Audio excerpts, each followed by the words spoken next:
الحمد لله نحمده ونستعينه ونستغفره ونعوذ بالله من شرور أنفسنا ومن سيئات أعمالنا من يهده الله فلا مضل له ومن يضلل فلا هادي له أشهد أن لا إله إلا الله وحده لا شريك له وأشهد أن محمدا عبده ورسوله اللهم صل وسلم وبارك وكرم على نبينا ورسولنا وشفيعنا مولانا محمد وعلى آله وأصحابه ومن تبعه إلى يوم الدين أما بعد قالوا سبحانك لا علم لنا إلا ما علمتنا إنك أنت العليم الحكيم اللهم علمنا ما ينفعنا وانفعنا بما علمتنا وزدنا علما وأصلح لنا شؤوننا كلها ولا تكلنا إلى أنفسنا طرفة عين.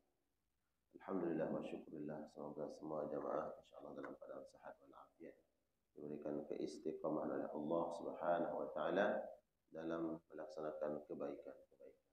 Sebentar lagi kita akan memasuki bulan Ramadan.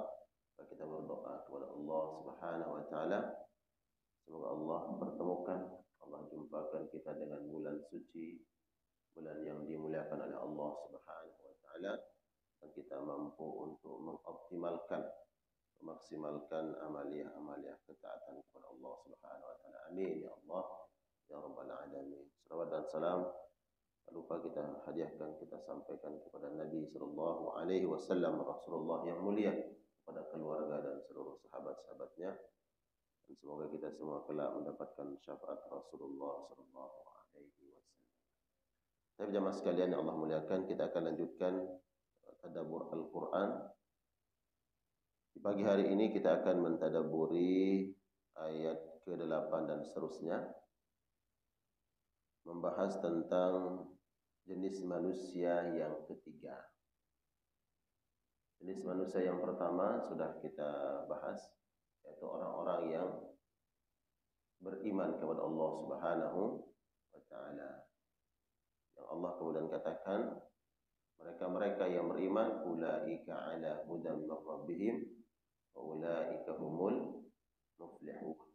Mereka yang selalu berada di atas hidayah, dan hidayah tersebut akan menuntun mereka sampai kepada sebuah keberuntungan, yaitu surga Allah Subhanahu wa taala. Ini jenis manusia yang pertama yang Allah sebutkan di awal surat Al-Baqarah. Kemudian jenis manusia yang kedua kita sudah bahas pada pertemuan yang lalu, innal ladzina kafaru. Jenis manusia yang kedua adalah yang kufur, yang tidak beriman kepada Allah dan Rasulullah. Innal ladzina kafaru sawa'un 'alaihim a anzartahum am lam tunzirhum la yu'minun. Ini jenis manusia yang kedua. Nah, jenis manusia yang ketiga tidak beriman kepada Allah Subhanahu wa taala, tapi pura-pura mengaku beriman, sedangkan hatinya dalam keadaan kufur. Ya. Nah, inilah orang-orang yang disebut dengan al-munafiqun. Jenis manusia yang ketiga, yaitu orang-orang munafik.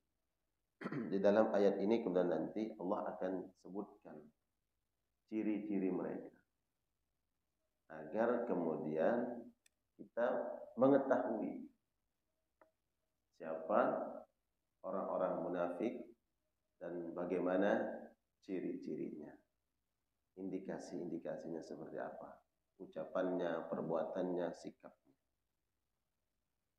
Allah Ta'ala, Allah Subhanahu wa taala berfirman, wa minan nasi may yaqulu amanna billah wa bil yaumil akhir wa ma hum bimu'minin. Dan dari sebagian manusia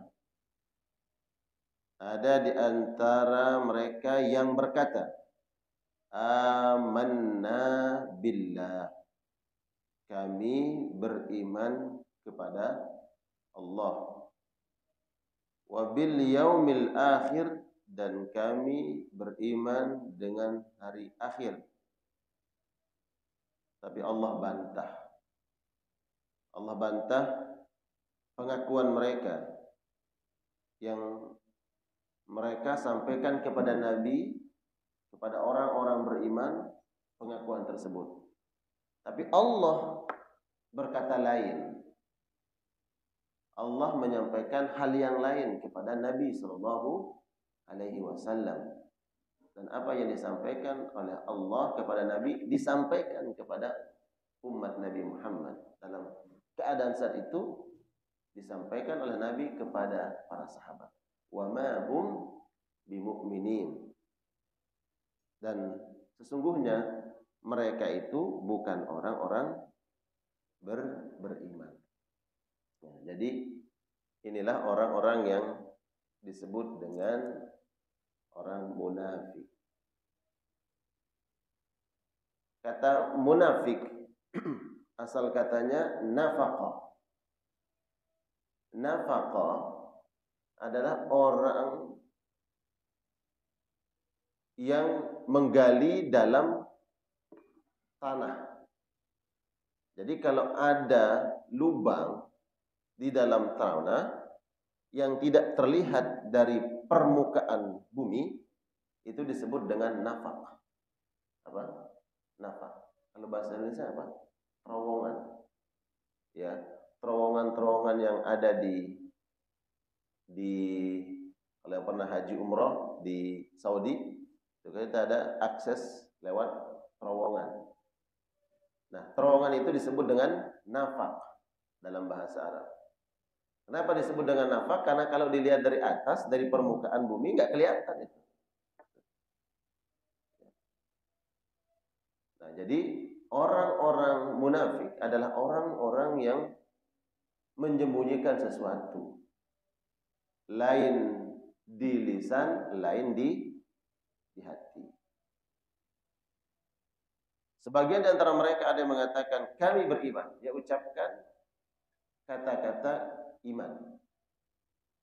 Dia beriman kepada Allah, beriman kepada Rasulullah, beriman kepada hari akhirat.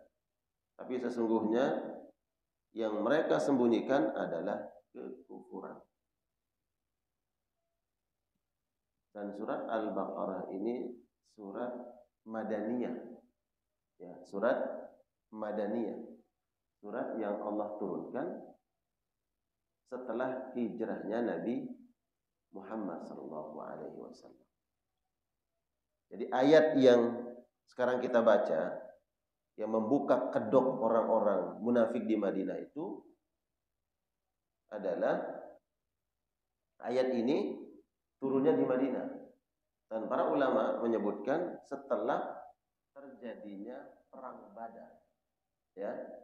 Setelah terjadinya perang Badar. Perang Badar itu terjadi pada tahun 2 Hijriah. Di mana? Di Madinah. Adapun di Mekah tidak ada orang munafik. Ya, yang kufur jelas, yang beriman jelas.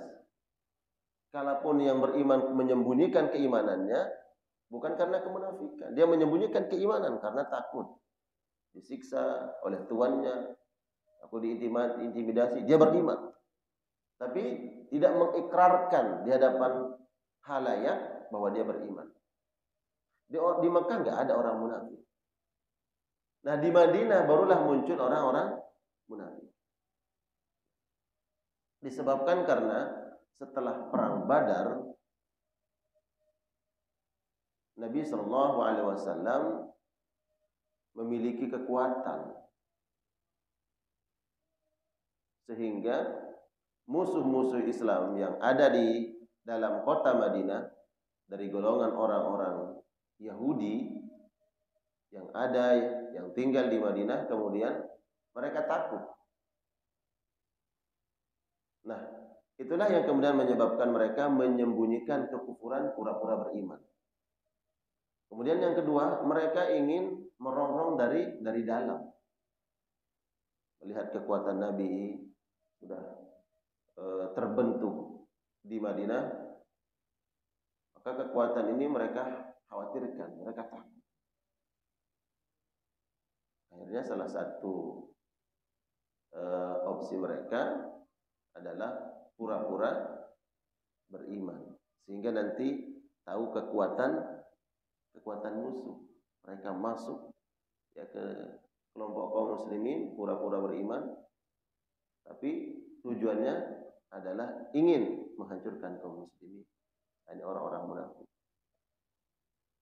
Mereka mengatakan kami beriman kepada Allah dan beriman kepada akhirat, tapi mereka sesungguhnya tidak beriman. Kemunafikan. Kemunafikan ini ada yang nifaq al-amali dan nifaq al-i'tiqadi. Kemunafikan perbuatan, kemudian yang kedua kemunafikan i'tiqad atau keyakinan. Nah, ayat ini yang Allah sebutkan sesungguhnya mereka tidak beriman tapi mereka kafir adalah kemunafikan i'tiqad, keyakinan. Yang kemudian konsekuensinya adalah yukhriju anil millah. Dia kafir, bukan orang beriman. Jadi kemunafikan i'tiqad, keyakinan, maka dia sama dengan orang kafir dalam pandangan Islam. Berbeda dengan kemunafikan amali. Yang Nabi katakan ayatul munafik salat. Tanda-tanda orang munafik ada 3. Yang ini semuanya adalah amali, perbuatan. Bukan i'tikad, bukan keyakinan. Apa yang 3 tersebut? Idza hadatsa kadzaba. Kalau dia bicara suka bohong. Wa idza wa'ada akhlafa. Kalau berjanji suka diingkari janjinya. Wa idza tumina khana. Bila diberikan kepercayaan dia khianati. Ini kemunafikan amali. Dan tidak mengeluarkan seseorang dari Islam. Tapi berdosa. Kan dosa. Bicara dusta, berkhianat, dan mengingkari janji. Ini nifaq amali. Adapun nifaq i'tiqadi sama dengan orang. Dia keluar dari Islam. Sebenarnya dia kafir. Dia tidak beriman. Tapi pura-pura mengatakan kami beriman. Nah, ayat ini yang Allah katakan wa minan nasi may yaqulu amanna billahi bil yaumil akhir wa ma hum bimumin, ini adalah kemunafikan i'tiqadi yang mereka sama dengan orang kafir. Yukhadi'una Allah walladzina amanu. Yukhadi'una Allah walladzina amanu wama yakhda'una illa anfusahum wama yash'urun.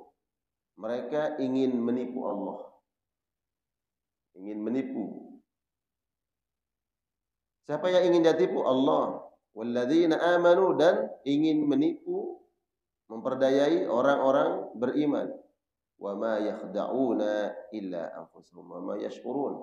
Tidaklah mereka melainkan memperdayai, menipu diri mereka, tapi mereka tidak sadar. Ya, kenapa disebut dengan al-khida'? Khida', menipu, ya. Karena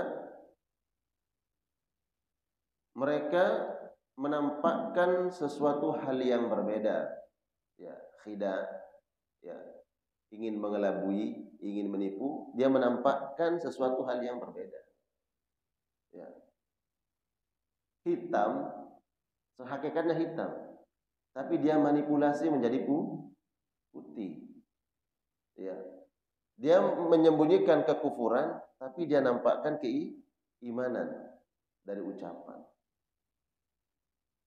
Nah, mereka ingin menipu Allah, tapi hakikatnya justru mereka sedang menipu diri mereka. Disebutkan di dalam kitab ini bagaimana mereka tidak menipu diri mereka. Allah tahu apa yang di dalam hati mereka. Maka apa yang mereka lakukan sedikit pun tidak akan memberikan mudarat kepada Allah. Lalu dengan orang-orang beriman, mereka ingin menipu Allah dan ingin menipu orang-orang beriman, tapi tipuan mereka, makar mereka tidak berdampak sedikit pun kepada Allah, karena Allah tahu apa yang di dalam hati mereka, begitu juga tidak akan berdampak terhadap orang-orang beriman. Karena Allah buka kedok mereka terhadap orang-orang beriman. Allah sampaikan kepada Nabi, mereka itu sebenarnya tidak beriman. Hati-hati. Nabi sampaikan kepada para sahabat. Jadi tipuan mereka, makar mereka tidak berdampak. Nah, orang-orang beriman yang dimaksud ini di dalam ayat ini bukan bersifat umum. Dalam konteks ayat ini tidak bersifat umum. Siapa yang dimaksud dengan orang-orang beriman di sini? Apakah kita? Nah, dalam konteks ayat ini yang dimaksud bukan kita. Yang dimaksud adalah saat itu konteks ayat ini adalah para sahabat. Mereka dia pura-pura baik dan para sahabat saya beriman. Tapi sedikit pun kata Allah, wa ma yakhda'una illa anfusahum wa ma yash'urun. Sedikit pun tidak akan berdampak buruk tipuan mereka, makar mereka terhadap Allah, karena Allah tahu apa yang ada di dalam hati mereka, dan tidak berdampak terhadap orang-orang beriman yaitu Nabi dan para sahabat, karena Allah buka hakikat mereka. Siapa mereka? Orang-orang munafik. Secara khusus ayat ini konteksnya adalah Nabi dan para sahabat. Tapi ibrahnya bagi orang-orang beriman.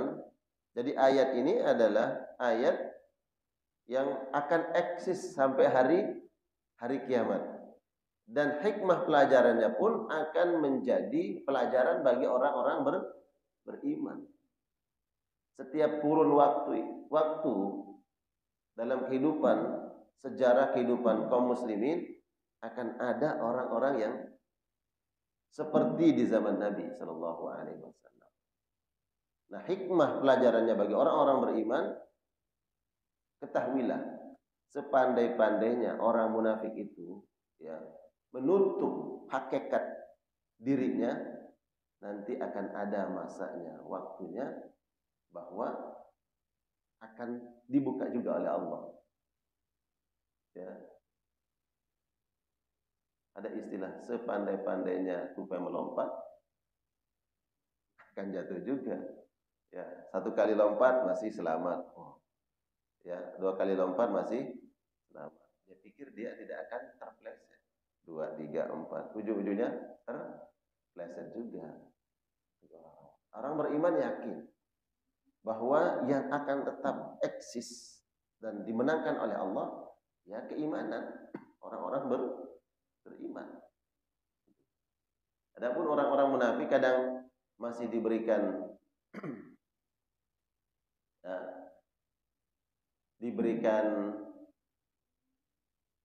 kemenangan atau masih leluasa. Ini sebenarnya adalah istidrajnya Allah saja. Istidraj, seperti pencuri. Ketika satu kali mencuri, dia dapat mencuri, lolos ketagihan. Dia coba lagi, kemarin berhasil ya. Coba lagi di sana berhasil lagi ya. Berhasil lagi yang ketiga, akhirnya makin apa? Makin ketagihan dia. Kita berhasil terus. Tapi nanti ada waktunya kemudian apes. Allah yang kemudian menentukan, mentakdirkan bahwa akhirnya makar mereka juga dibuka oleh Allah Subhanahu wa taala. Tukhadi'una Allah walladzina amanu, mereka ingin menipu Allah. Walladzina amanu, dan orang-orang beriman. Wa ma yakhda'una illa anfusahum wa ma yash'urun. Tidaklah mereka menipu, melainkan mereka menipu diri mereka sendiri. Menipu diri mereka sendiri. Kenapa disebut dengan menipu diri mereka sendiri? Orang-orang seperti ini tidak tenang hidup. La ilaha ula wa la haula. Dia enggak ke sono, enggak sini gitu. Kan bingung. Ketemu orang beriman, dia pura-pura beriman, tapi hatinya ke sono. Tapi lagi ke sono, dia takut juga. Nanti kalau ada yang tahu saya di sini, tahu namanya di sono gimana? Kan dia tenang, ya kan? Capek ya. Ini kan pelajaran juga buat kita. Ya udah, kita harus konsisten, ya harus tiqah. Ya kita komitmen di satu yang kita yakini kebenaran, ya udah kita pegang. Nah orang-orang seperti ini kan sedang galau, risau, gelisah, ya, sedang menipu diri mereka sendiri. Apa yang diinginkan oleh manusia? Ketenangan. Bagi orang-orang beriman diberikan ketenangan oleh Allah Subhanahu wa taala. Orang kafir dalam kekufurannya, dia yakini kekufurannya. Tapi yang ini dia takut, gelisah, khawatir. Di hadapan orang beriman dia ngaku beriman tapi hatinya dia mengingkari apa yang ada dalam hatinya. Ketika bersama orang-orang kafir dia takut. Nanti kalau ketahuan dengan orang-orang beriman gimana? Karena dalam hukum Rasulullah SAW orang-orang munafik ya lebih besar hukumannya di hadapan Nabi SAW karena mereka merongrong dari dalam. Ya, takut juga mereka. Wa ma yash'urun, dan mereka tidak menyadari ya, bahwa apa yang mereka lakukan sesungguhnya merugikan diri mereka sendiri. Wa ma yash'urun, mereka tidak menyadari, disebutkan oleh para ulama maknanya mereka akan mendapatkan al-khasarah, kerugian. Ya. Dan mereka tidak sadar bahwa sesungguhnya mereka ini sedang melakukan sesuatu yang pada endingnya ya rugi. Tidak akan dibela. Siapa yang membela mereka? Orang beriman nggak akan dibela oleh orang beriman. Gitu.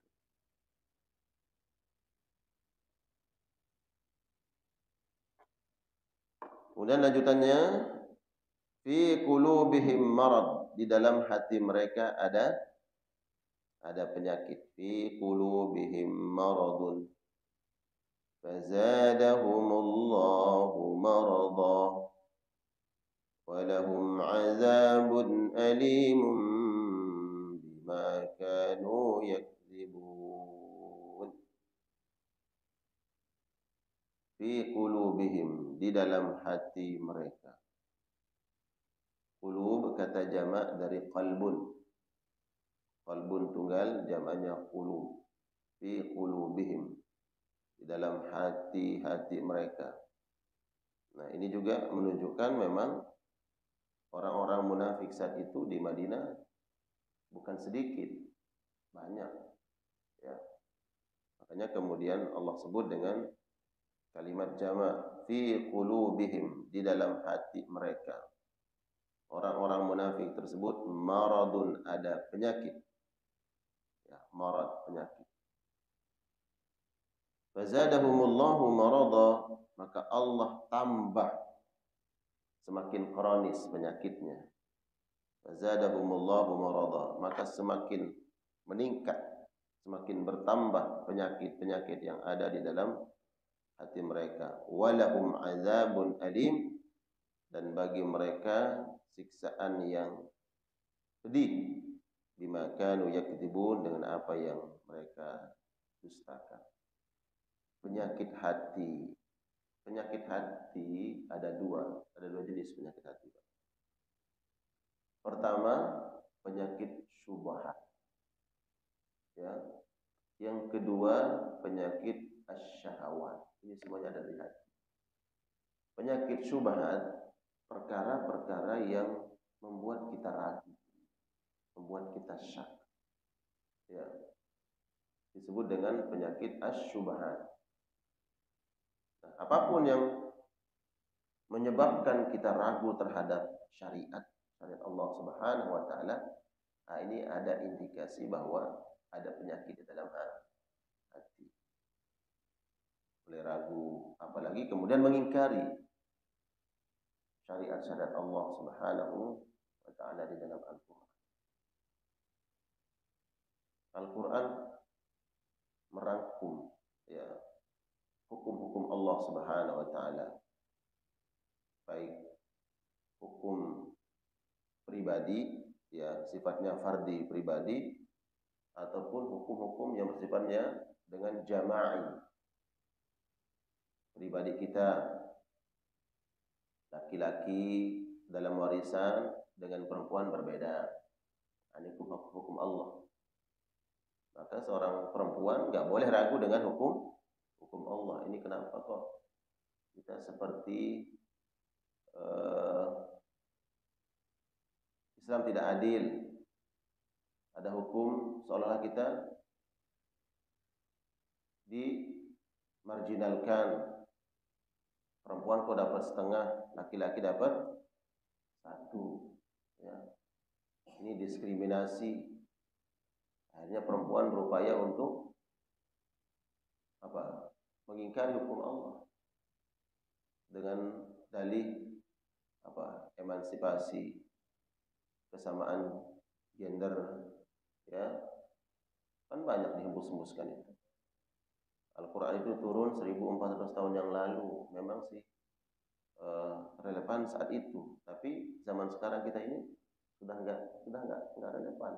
Nah, mulai itu muncul penyakit syubhat. Ya, dan ini semua nanti akan dimintai pertanggungjawaban. Udah hukum Allah, ya udah hukum Allah.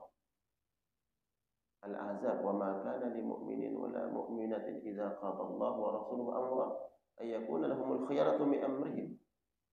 Apabila Allah, yaitu Al-Quran, dan Rasulnya, yaitu Sunnah Nabi SAW, menetapkan suatu hukum, bagi orang-orang beriman itu tunduk patuh. Hukum-hukum yang sudah difardukan oleh Allah, seperti ibadah-ibadah mahdhah yang nggak bisa dirubah. Ya. Ibadah haji, semakin tahun jumlah jamaah haji makin meningkat. Sedangkan tempat wukufnya, tempat merempal jumrahnya dan seterusnya, ya di tempat itu. Hanya ada yang punya ide, gimana kalau kemudian ibadah haji itu bergiliran. Ya bergiliran maksudnya waktunya nanti bukan hanya di musim haji. Atau kemudian kita pindah tempat. Kan ada muncul ide-ide begitu tuh. Ya. Ini berinovasi dalam agama yang kebablasan. Ya kan? Ini contoh-contoh tadi. Akhirnya iya juga ya. Kan Islam ini mengajarkan kemudahan. Tidak mempersulit. Ya salah satu pintu kemudahan itu ya ibadah haji ini gimana caranya kemudian ya bukan hanya di musim haji gitu kan. Pernah nggak muncul terdengar isu-isu seperti itu? Allah alam itu benar atau tidak. Tapi kalau kemudian itu digulirkan, orang beriman adanya nanti kemudian ada syak, ragu-raguan kan. Oh iya, kenapa tidak? Atau tempatnya dipindah ke Indonesia, umpamanya pilih di mana? Monas.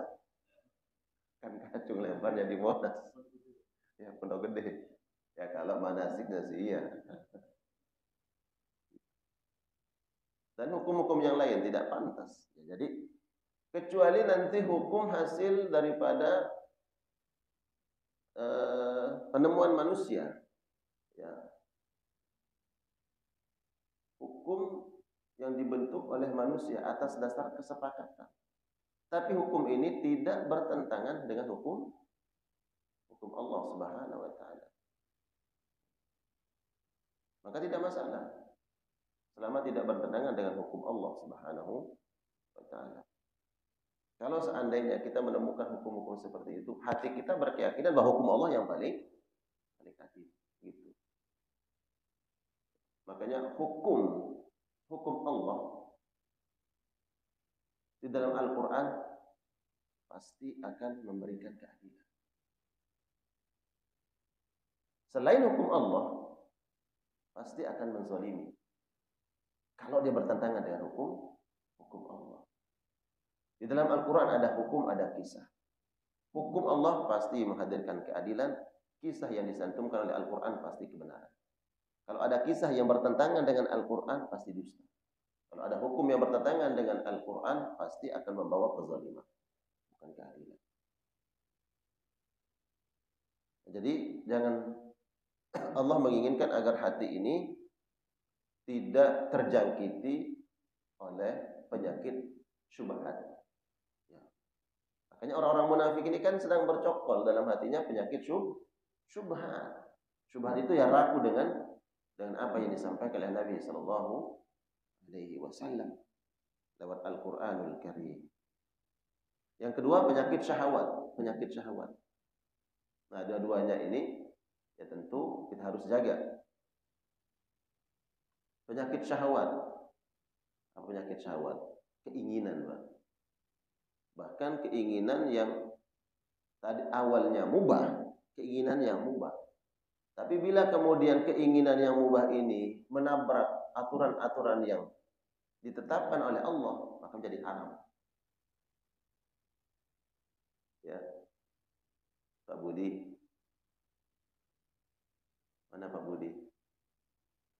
Pak Budi ingin Pak Budi ingin jadi camat umpamanya, ingin jadi camat nih.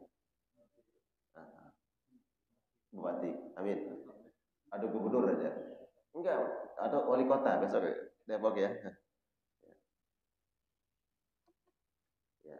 Ada aturan-aturannya, ada hukum tata caranya. Ya. Tapi kalau kemudian melanggar, yang penting jadi, nah ini adalah penyakit syubhat. Penyakit syahwat. Boleh nggak Pak Budi menjadi wali kota Depok?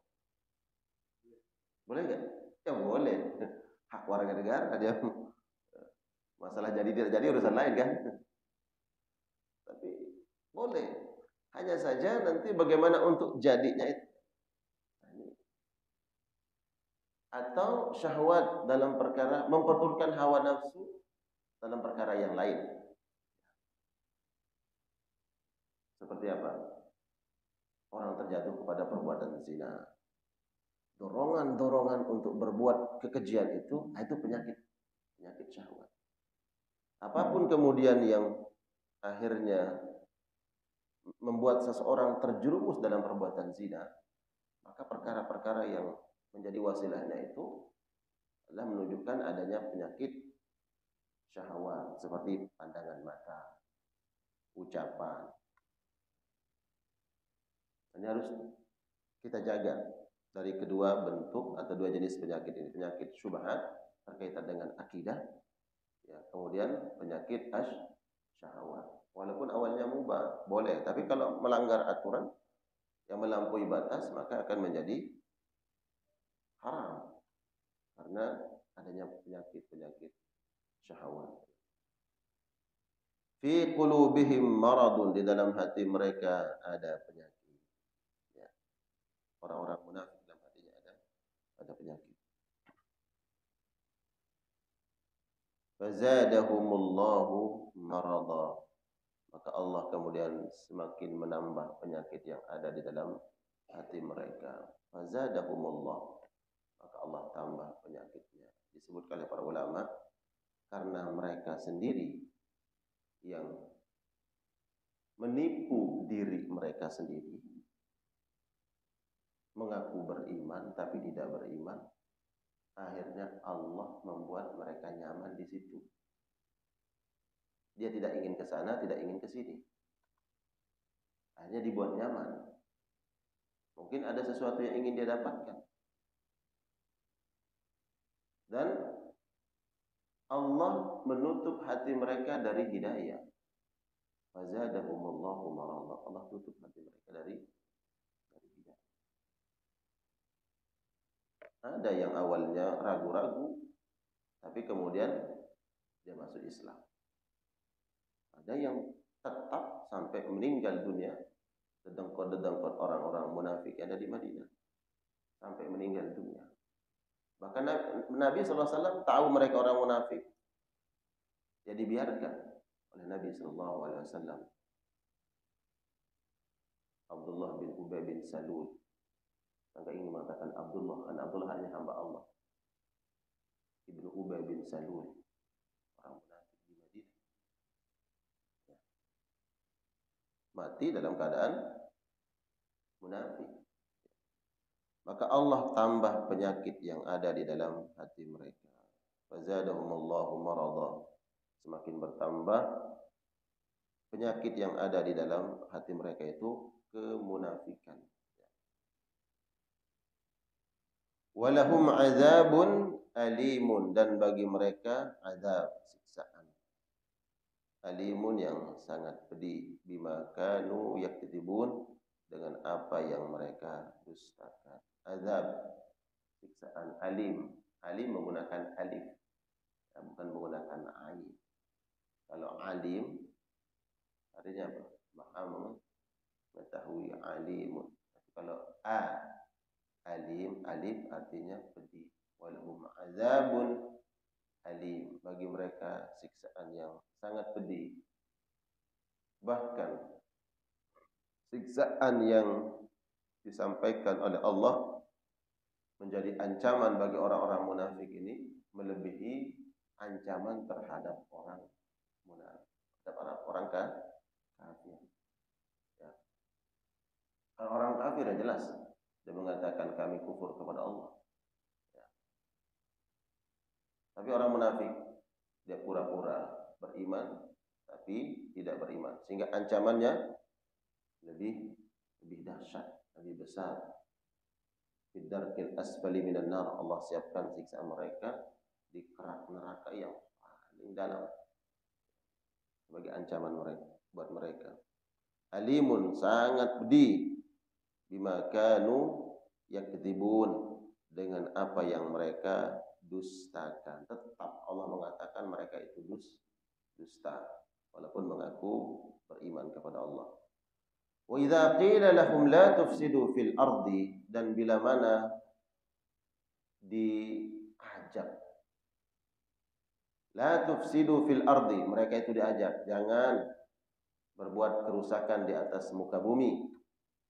Qalu, mereka berkata, innama nahnu muslihun, mereka mengatakan kami ini orang yang justru melakukan kebaikan-kebaikan, melakukan sesuatu hal yang bermanfaat untuk umat manusia. Mereka mengatakan muslih. Ya, kami ini orang muslih. Muslih itu dia baik dan berpengaruh baik terhadap orang lain. Ya. Pengakuannya, ya. Kalau hanya mengaku, ya semua orang bisa mengaku, Pak. Bahkan dalam ayat ini disebutkan oleh para ulama bahwa orang munafik itu menganggap dirinya paling. Nah, hati-hati makanya dengan ungkapan paling. Ya. Dia seolah-olah bahwa kami ini paling. Paling apa? Paling baik. Karena orang beriman tidak akan pernah keluar mengatakan kami paling baik. Kami yang paling punya jasa, hati-hati. Ketika orang mengatakan kami yang paling punya jasa. Kami adalah orang yang paling cinta terhadap negara umpamanya. Ada juga. Saya nggak nulis siapapun, tapi kata-kata paling itu bahaya. Nah, ayat Al-Quran, para ulama mengatakan kalau ada yang selalu mengatakan paling, ini indikasi. Saya nggak nyebut kelompok, nggak nyebut personal, enggak. Tapi ini pelajaran dalam Al-Quran. Karena orang yang betul-betul paling berjasa, biasanya dia menyadari bahwa ya itu saya lakukan bukan ingin dianggap sebagai orang yang paling. Kalau itu sebuah kebaikan yang dia lakukan, maka dia yakin balasannya dari Allah Subhanahu wa taala bagi orang-orang beriman. Jadi bagi kita nih umat Islam, ya, maka kita berhati-hati ya, terhadap diri kita sendiri pertama. Kalau ada muncul di dalam hati ini bisikan hati mengatakan paling, itu benih-benih, ya nanti muncul benih-benih kemunafikan. Atau kalau ada orang atau kelompok siapapun yang selalu menggemborkan kata paling, nah ini juga perlu hati-hati. Kami adalah kelompok yang paling mencintai negara, juga hati-hati. Hati-hati diri kita jangan berbicara begitu. Ya. Karena juga nanti bisa melukai perasaan orang lain. Kelompok ini mengatakan kami yang paling cinta negara, kelompok sana mengatakan kamu doang yang paling cinta.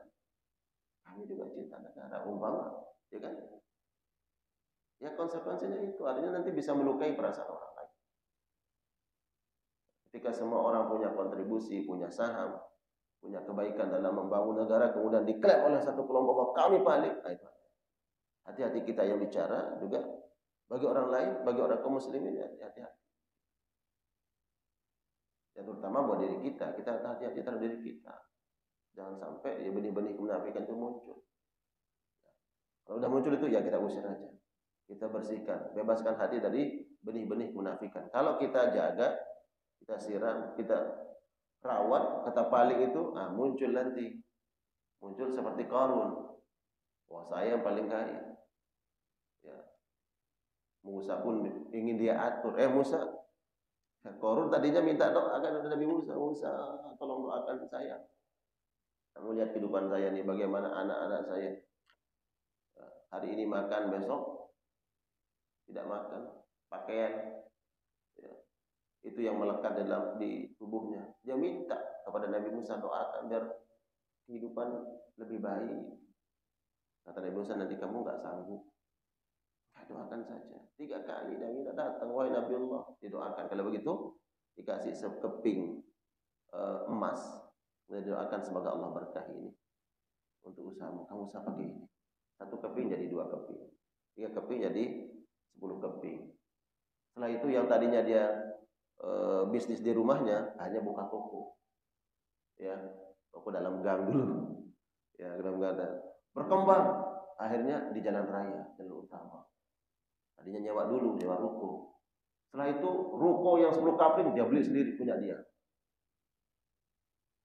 Akhirnya berkembang bisnis korong jadi orang kaya. Ya. Akhirnya apa? Yang dia ingin atur Nabi Musa. Datang utusan Nabi Musa, minta itu Qarun zakat harta. Apa kata Qarun? Suruh Musa ke sini. Tanya dia ke Nabi Musa karena minta Musa suruh ke sini. Memang harta itu bisa merubah orang, Pak. Ya enggak? Yang tadinya nunduk-nunduk jadi gini, ya kan? Jalannya lemas jadi seger. Karena pas lemas Pak belum penuh ATM-nya. Pas dia nunduk, wah seger. Ya kan? Begitu Pak. Ya hati-hati, memang harta itu bisa merubah orang. Tapi jangan suuzon dulu. Jangan-jangan yang lemas itu yang penuh ATM-nya Pak. Ya, karena dia tawadu. Yang seger pura-pura gini jangan-jangan memang dia pura-pura aja biar enggak disangka orang. Tapi ini candaan. Artinya Qarun itu begitu. Ya. Akhirnya dia mengatakan saya paling. Oh saya ini paling kaya di sini. Karena dia merasa paling kaya, bisa mengatur orang lain. Yang tadinya Nabi Musa dia datangi, dia minta Nabi Musa datang. Suruh Musa ke sini. Apa yang dia minta? Berapa saya keluarkan? Ujung-ujungnya dia nggak mau keluar. Jadi mengaku paling itu bahaya. Wa idza qila lahum la tufsidu fil ardh. Ketika dikatakan kepada mereka jangan melakukan kerusakan di atas muka bumi. Bentuk ifsad itu ya, bentuk ifsad kerusakan ada yang bersifat zahir, ada yang bersifat batin. Zahirnya yang merusak. Ya. Kemudian yang batin itu merusak akidah keyakinan.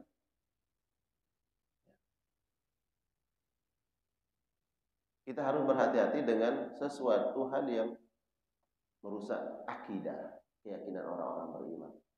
Kalau ada sesuatu yang ini apa benar nggak dalam syariat, ya kita soal, kita tanya kepada yang paham, yang mengerti dalam pandangan agama, perbuatan ini boleh atau tidak, dibenarkan tidak dalam syariat.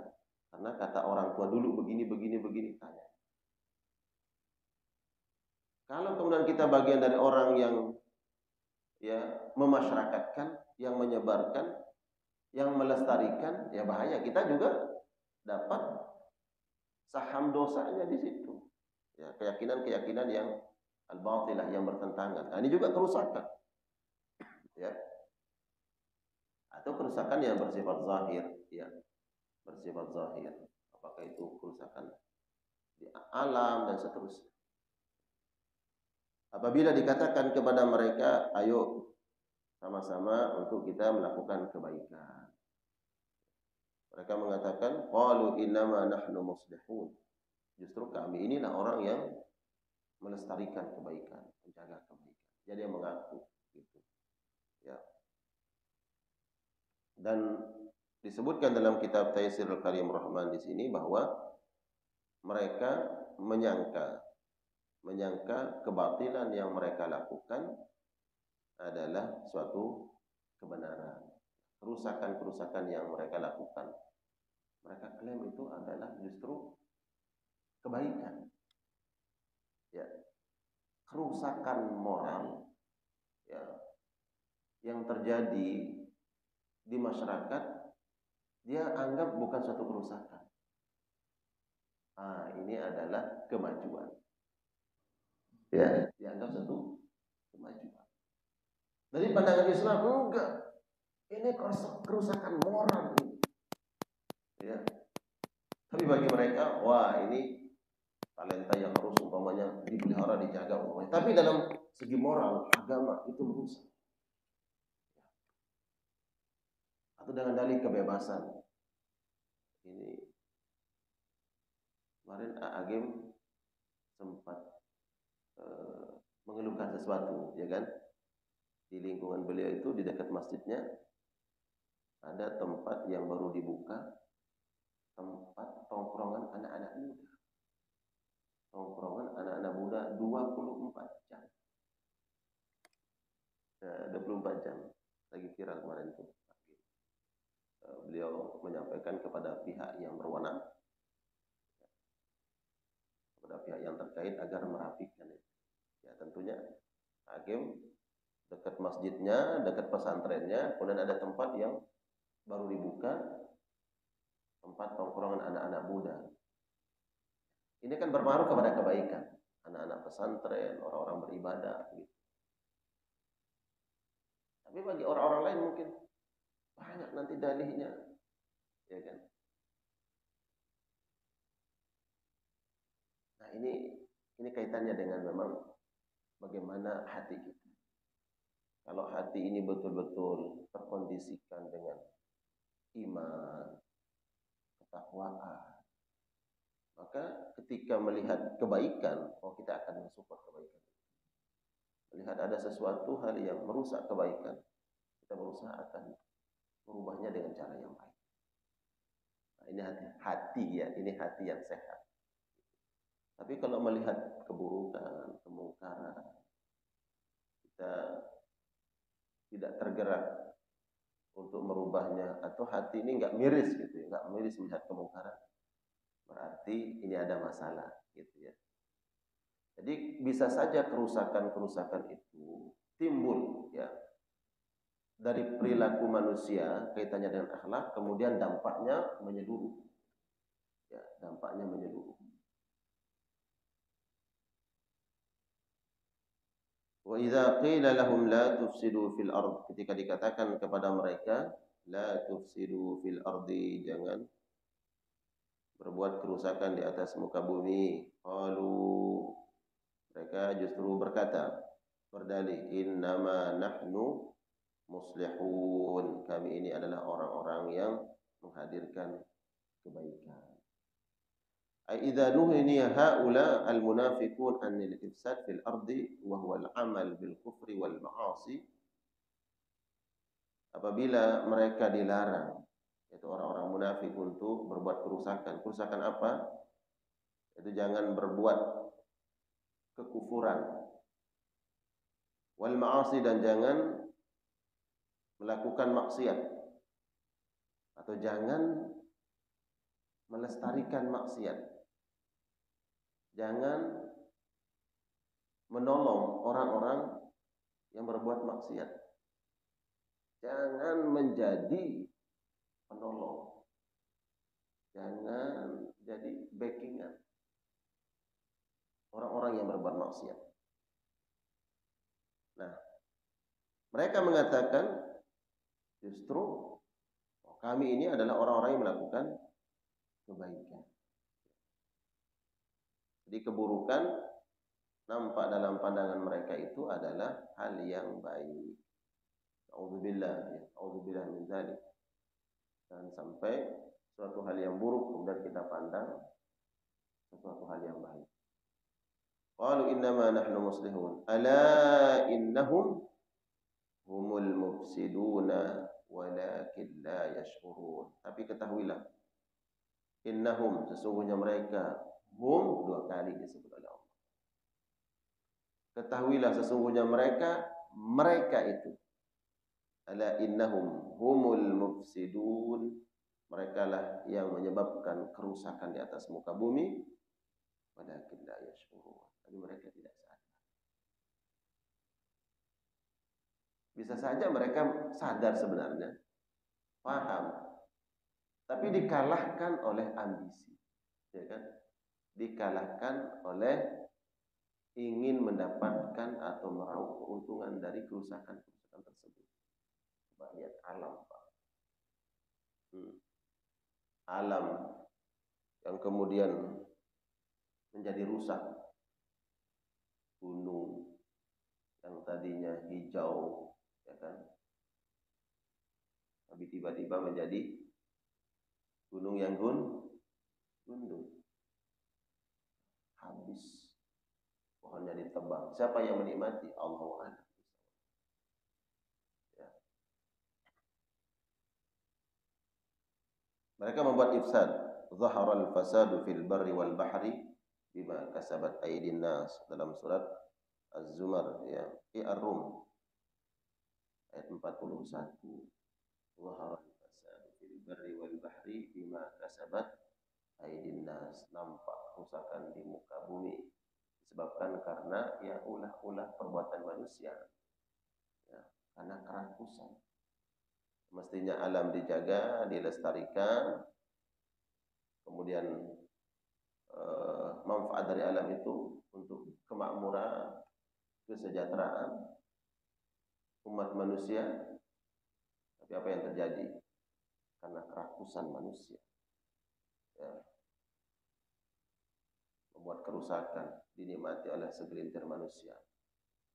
Nggak tahu di alam mana itu, ya, Allahu a'lam. Dan perbuatan manusia menyebabkan turunnya musibah dan bala. Umar bin Khattab mengatakan, la tanzilul bala illa bil maksiyah. Bala itu akan turun karena ulah perbuatan dosa-dosa manusia. Jadi salah satu yang perlu menjadi pelajaran buat kita adalah maksiat yang dilakukan baik secara personal ataupun kolektif. Ada maksiat kolektif, ya kan? Maka dampaknya adalah musibah. Gunung yang tadinya hijau dan ditebang terjadi longsor. Musibah, bencana di mana-mana. Ini karena ulah manusia. Jadi yang melakukan semua ini adalah manusia. Manusia seperti apa? Ya, jenis manusia yang ketiga ini. Mereka-mereka yang dengan dalih, oh ini untuk kebaikan, ini untuk kebaikan. Tapi justru kerusakan. Allahu a'lam bishawab. Kita tidak ingin menjustifikasi satu kelompok, tapi kita sedang bicara tentang tanda-tanda orang munafik di dalam Al-Qur'anul Karim. Yang paling utama adalah mungkin kita menunjuk diri kita sendiri bahwa jangan sampai ada benih-benih kemunafikan ada di dalam hati kita. Allahu a'lam bishawab. Kita cukupkan sampai ayat ini. Semoga kajian kita bermanfaat dan menjadi pelajaran bagi kita dalam kehidupan sehari-hari. Allah jadikan kita orang-orang jenis manusia pertama, yaitu orang-orang yang beriman kepada Allah Subhanahu wa taala. Bukan naudzubillah jenis yang kedua, naudzubillah, apalagi jenis yang ketiga. Naudzubillah min dzalik. Baik, mungkin ada yang ingin diperjelas. Sudah lewat waktunya. Ya. Assalamualaikum.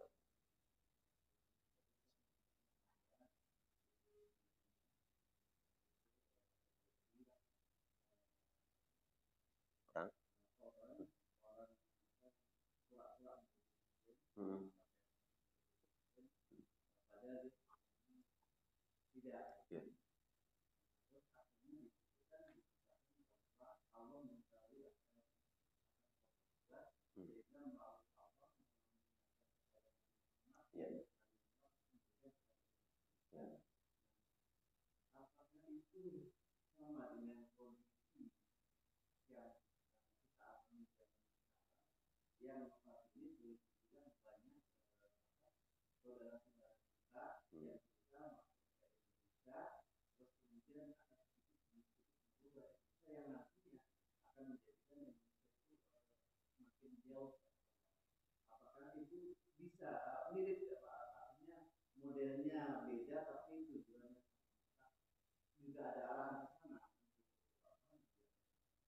Allahu a'lam bishawab. Ayat Al-Quran ini akan menjadi sebuah pelajaran bagi kaum muslimin sampai akhir zaman. Dan sejarah yang terjadi di zaman Rasulullah SAW, sejarah ini akan terulang kembali di setiap kurun waktunya. Akan ada orang yang pura-pura ya mengaku beriman dengan konsep, dengan cara seperti apa, Allah alam bisawab. Mungkin saat ini orang tidak dengan ucapan, Pak, tidak dengan ucapan bahwa dia masih kafir tapi pura-pura beriman. Mungkin tidak seperti itu. Ya mungkin Islam, Pak. Tapi benih-benih kemunafikan itu ada dalam hati. Ya. Kalau di zaman Nabi dulu memang jelas itu ada orang-orang yang dia kafir, tidak berani mengatakan kami kafir, tapi pura-pura beriman. Karena melihat kondisi Nabi di Mekah nggak ada, Nabi nggak lemah, mereka nggak takuti. Tapi di Madinah mereka takut kepada Nabi. Akhirnya berkamuflase, pura-pura menjadi orang beriman.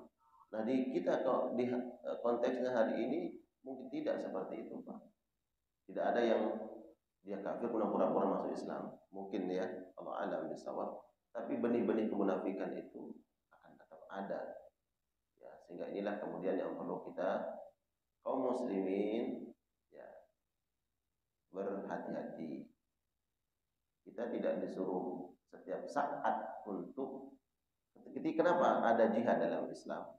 Perintah jihad itu bukan setiap saat, tapi ketika ada perintah umat Islam siap siaga gitu. Artinya bahwa ya umat Islam harus menjadikan ayat Al-Quran sebagai pelajaran buat mereka untuk menjaga agamanya. Islam ini adalah agama yang rahmatan lil alamin, menjaga kedamaian, memberikan keselamatan seperti maknanya al-Islam. Tapi kalau ada orang-orang yang kemudian nampak kemunafikan, contoh dengan contoh-contoh tadi, ya kita harus berhati-hati. Maka kepada siapa kemudian kita berpegang mengikut? Ya mereka-mereka yang nampak keislamannya.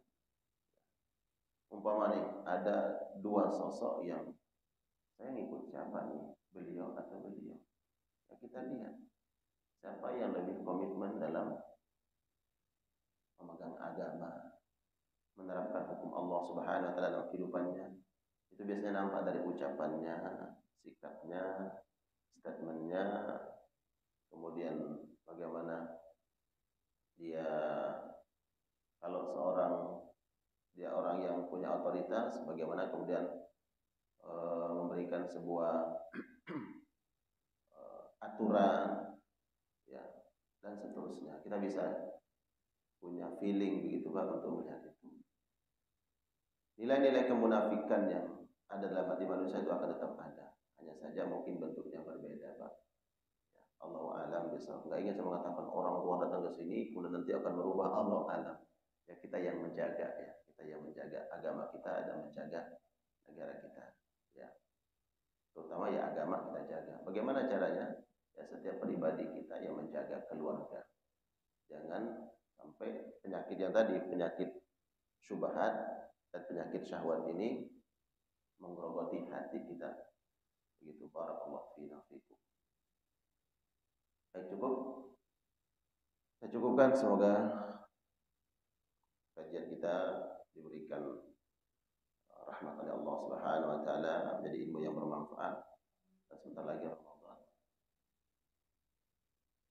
Di Ramadan masih ada tetap kajiannya subuh. Nanti dimusyawarahkan. Kita tutup dengan doa kafatul majlis. Subhanallah wa bihamdika أشهد أن لا إله إلا أنت أستغفرك وأتوب إليك. صلى الله على نبينا محمد وعلى آله وأصحابه وسلم. السلام عليكم ورحمة الله وبركاته.